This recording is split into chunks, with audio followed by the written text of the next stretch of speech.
বেগুন দিয়ে মাছের তেলের রেসিপি।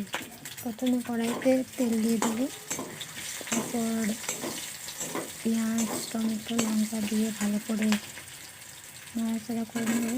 তারপর বেগুন দিয়ে দেবো। বেগুন দেওয়ার পর বেগুনগুলো ভালো করে ভেজে নেব।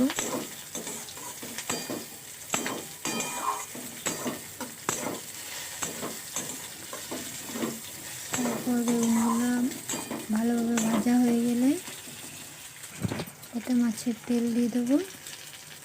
মাছের তেল দিয়ে দেওয়ার পর ভালো করে নুন হলুদ দিয়ে ভালো করে রান্না করে নামিয়ে নেব।